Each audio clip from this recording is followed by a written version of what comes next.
Good day. Today is December 2nd, 2024. This is my belief after investigating, fact-finding, and putting the pieces together since 2012.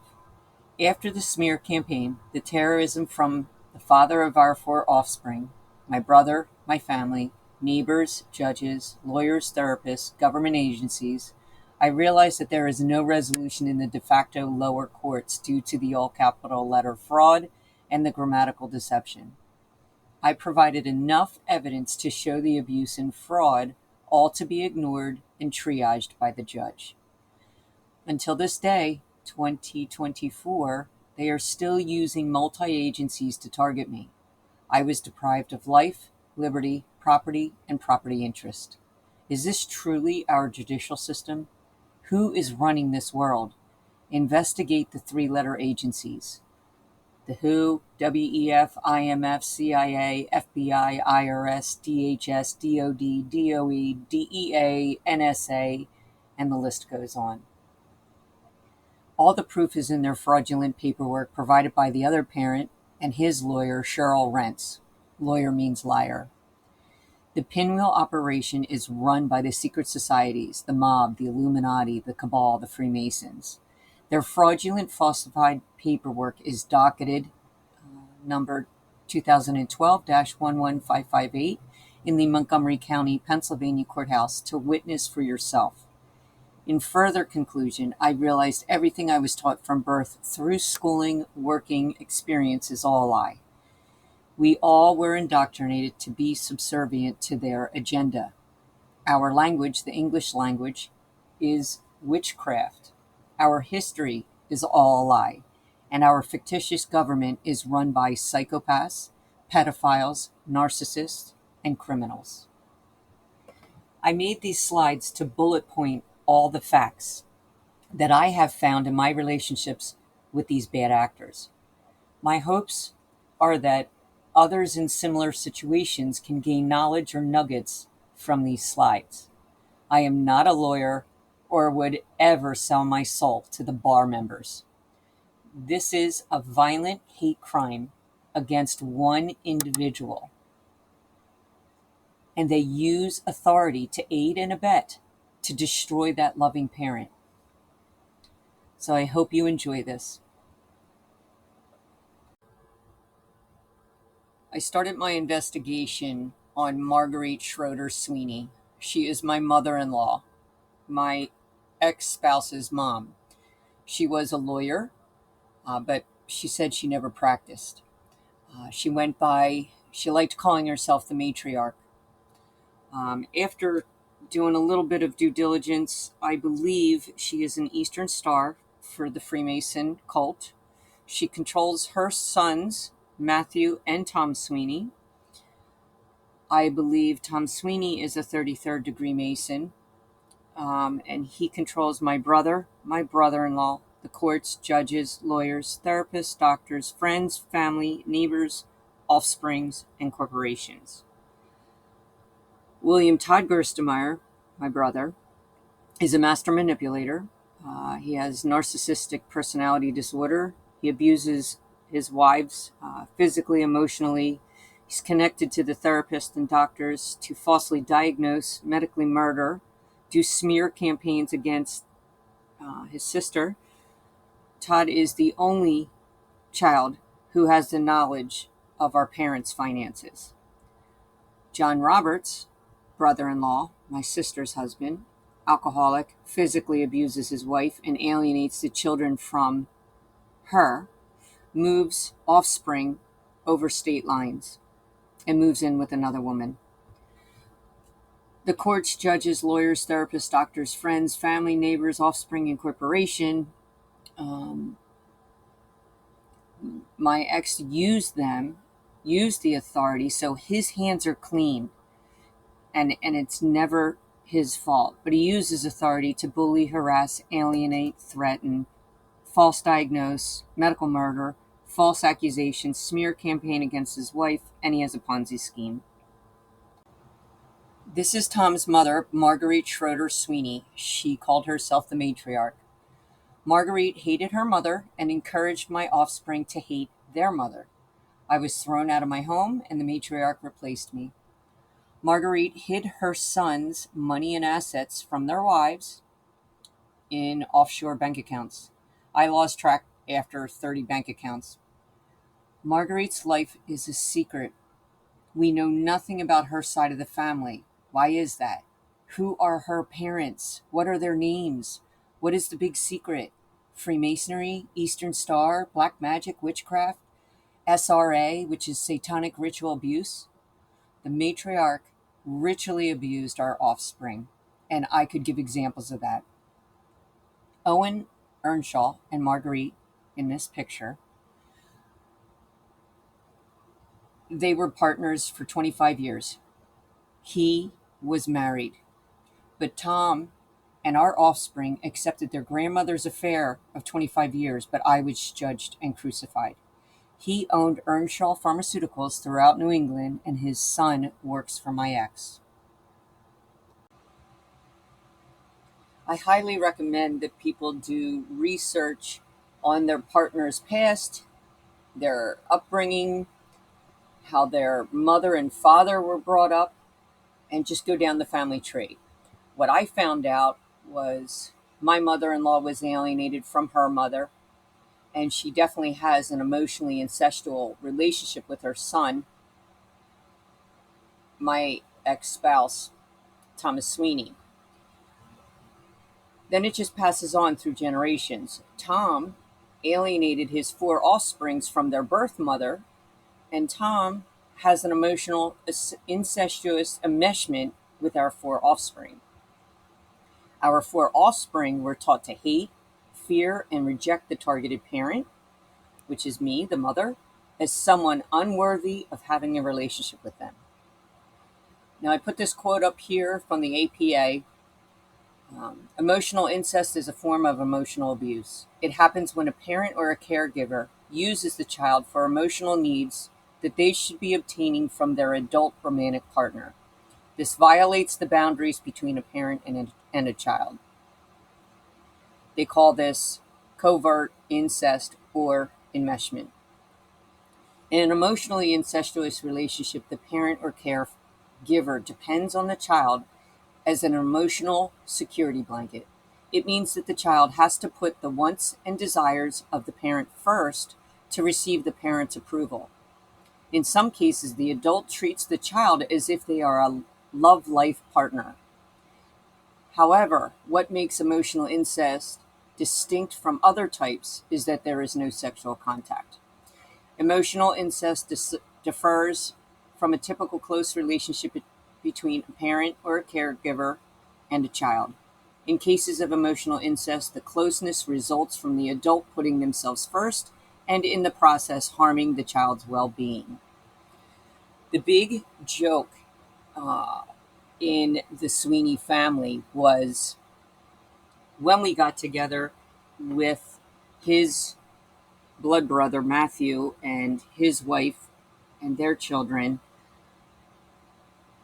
that it always looked like Tom and his mother were on a date. They would walk down the beach and have conversations in secret. They would go swimming in the ocean together. I mean, he didn't do this with me, but he did this with his mother. He would take his mother out to eat at Spain's restaurant. It's a special restaurant where they had business meetings. That's what they used to say, but I was not allowed to be included. So these are just some signs. Tom Sweeney controls his minions with money, cars, bribes, entities. He will get college students and start them with businesses in the roofing industry, or he threatens and demands to get what he wants. These 3 men, their common denominator is addictions, narcissism, control, power, ego. All 3 of them cut their mothers out of the children's lives. They alienated the children from the mothers. These are just some threats and ultimatums from Thomas Sweeney in the very beginning, right after I asked for divorce. I'll read a few of them to you. You think your life is a mess now? Grab your dirty martini, enjoy the show. By the time you see the kids again, that will be the last time they will ever want to see you. They will be far better too. You really blew it this time. I could lose every cent of the business. I don't care. I will still be rich. I am rich and a hero in the eyes of our children. You are now going to pay with everything. You're a damn fool. You have my ultimatum. Call off your scum lawyer by 3 p.m. or I burn what is left of you as a mother to the ground. That is final. Get ready for hell, because I'm sending you there. You will have nothing to do with our kids, and I won't have to say a word. You are going to pay. My response was, I don't want this. I want you and I to figure out this ourselves. And his response was, you lose everything. No class. So I created a binder. It was 795 pages. My lawyer, Albert Earl, at the time, I handed it to him, and he would not put it into the docket. So I marched it over to the Prothonotari's office, and I did it myself. And I made extra copies, have it stamped, and then when I went to a hearing, Judge Danielle literally was laughing at me saying, do you think I'm going to read this? Do you think I have time to go through this? So it just shows that they don't care about the abuse. They don't care about anything. He could be a murderer, and they still will hand your children over to the abuser because they're all part of the Freemason cult. This slide here, you may want to stop and blow it up. This literally gave me validation that my children were going through parental alienation. Just some keywords here. My kids used to say, forced to be with the targeted parent. The child should be allowed to decide which parent they want to be with. Uh, the therapist would say, listen to the child. They would put the child above the adult. The child is already controlled and manipulated by that narcissistic parent. So why would anyone listen to what the children have to say? Another example is the narcissistic parent will have the children testify against that other parent. And they do really good examples in this slide of an unforgivable event. That's what our offspring used to say all the time is, they would demand an apology from me. And then also read about the hierarchy. It's inverted hierarchy, meaning the triangle is backwards. It's triangulation. And basically, that narcissistic parent is aligned with the children, and the targeted parent is demeaned, demoralized, and at the bottom of that triangle. This is an event I will never forget. It is my son's confirmation. I'm sure you guys can agree. I mean, the knots in your stomach of sitting somewhere separated from your own family was devastating to me because, that's not me. That's not my personality. Anyway, I sat alone while Tom Sweeney comes in late with his posse. The neighbors protected him from me because I was this big bad person. Meanwhile, I'm 125 pounds to his 250 pounds. There's a picture here of my brother laughing and manipulating my son, who is sitting across the room from me. Tom played the victim very well. He did the divide and conquer. Who in their right mind does this to their family, making our offspring and everyone around us fear him?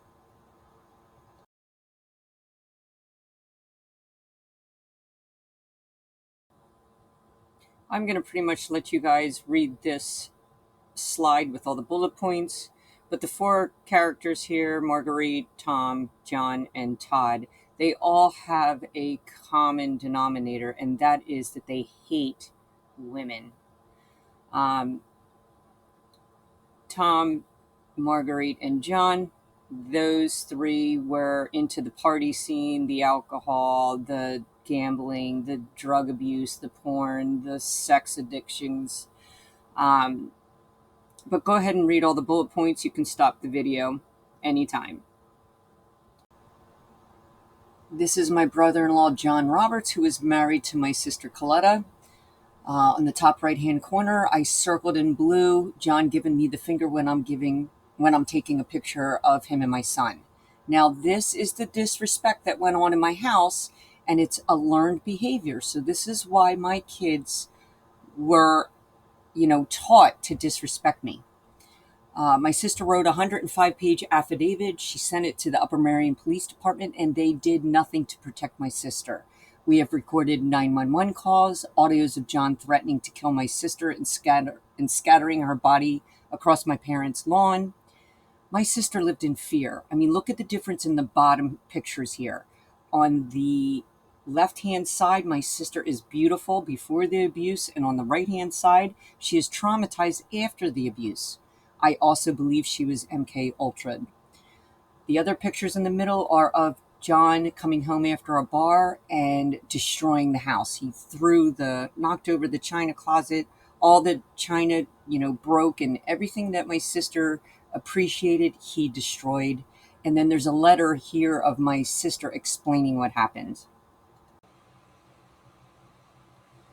These are just some police reports. John Roberts, drunk and disorderly, hitting my sister and then my father. I was not a witness to this. I drove from Avalon, New Jersey to my home in Royersford, which was about 2.5 hours away, to stop John from driving drunk with his girls in the car.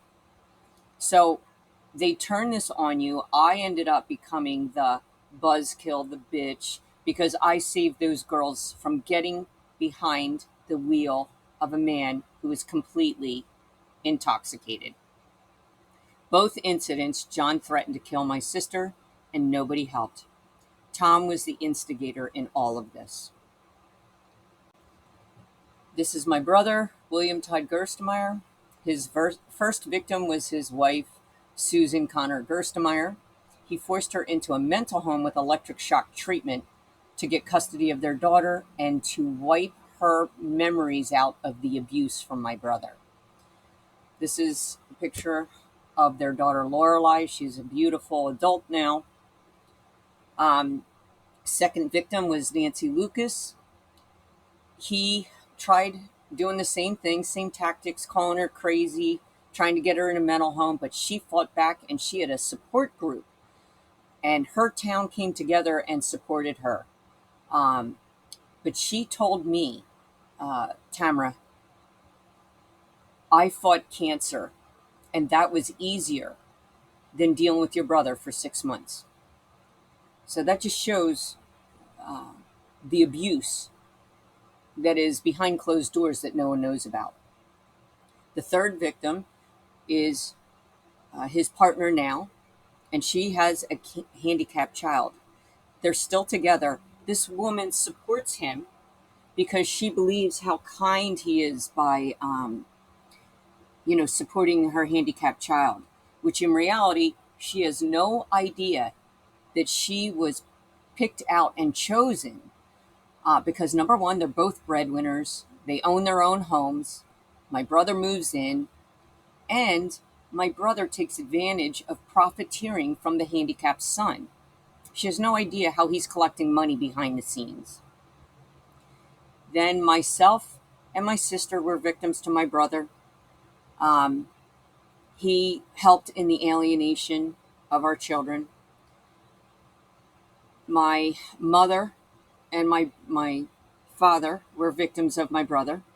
He falsely diagnosed my parents and basically to lessen their life and get into their wills, inheritances, pensions, insurances. So this was all premeditated, and they are trying to turn this around on me, that I am the criminal when it's these three men. And they also use authority, the courts, to help them in their abuse. When I was handed this domestic violence wheel at the Domestic Violence Center in Montgomery County, Pennsylvania, I started shaking.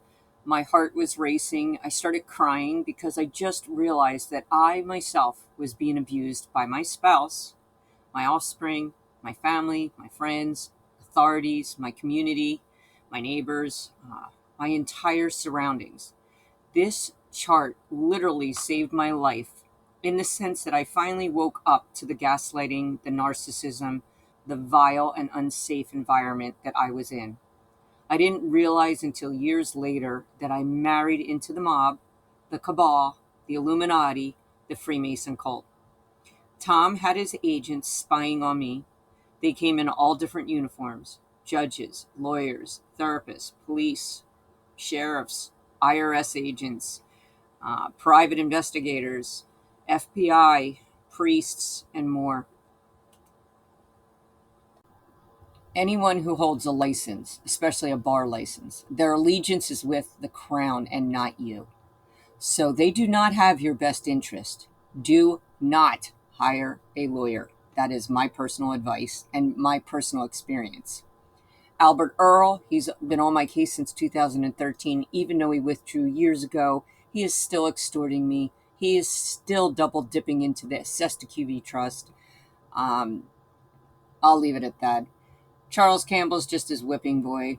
Suzanne Niemeyer is in cohorts with these lawyers. Suzanne acts like she's a good friend of my sister's. They've known each other since high school, and she's stabbing her in the back. They have my sister doing depositions without my knowledge, having her sign documents without my knowledge, um, and, drugging up my sister so bad that she has no clarity. Suzanne's in control of my sister's money, over $40,000, and wouldn't pay property taxes. Not that I believe in taxes, that's all a fraud, but I've been double paying taxes, and they're trying to hold me liable for them not paying taxes.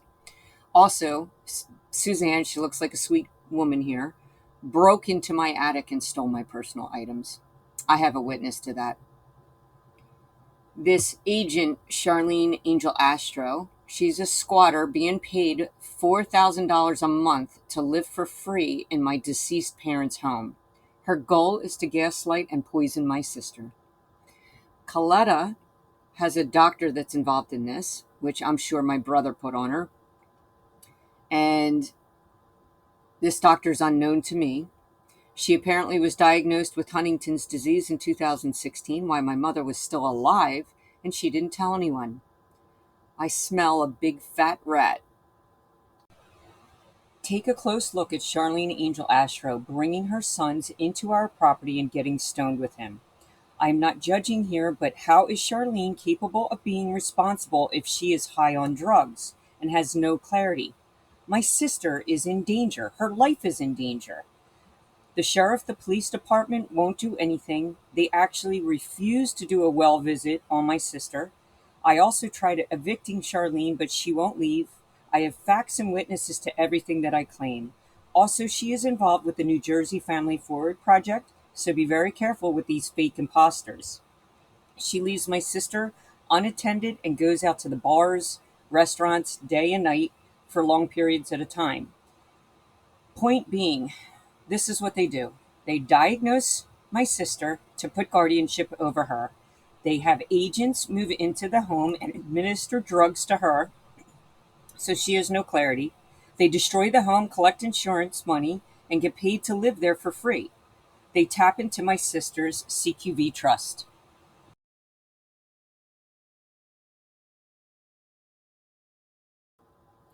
The other parent conspired and used authority in hopes to bully the mother to death. This is a common tactic that they do to men and women They will put false charges on you. They try to put you in a mental home, claim that you're mentally ill. If that doesn't work, they'll push you so far that they're praying that you will commit suicide. And then they can just label you while you're dead and say, they were crazy. But all these judges are dishonorable. They're just administrators. If you know how the court operates, it's just a bank. They're trying to administer your trust. Um, these judges should be held accountable. One thing you want to do, they never have jurisdiction over you, so ask for jurisdiction, ask them to prove it, ask them for their oath of office. They'll deny it, never give it to you. If they're doing something in honor, then why are they hiding their oath of office? Sean Kilkenny, he's the sheriff in Montgomery County. He just goes around putting sheriff sales up and stealing your house. He's a big culprit in this. They're all connected. And of course, the dishonorable lawyers. Cheryl Rentz was the other parent's lawyer. Her husband was an IRS agent for 15 years, so there's a connection there. Judge Carolyn Tornetta Carluccio, her family owns a real estate company called Tornetta Real Estate, and she also used to own the actual courthouse. I mean, look at this.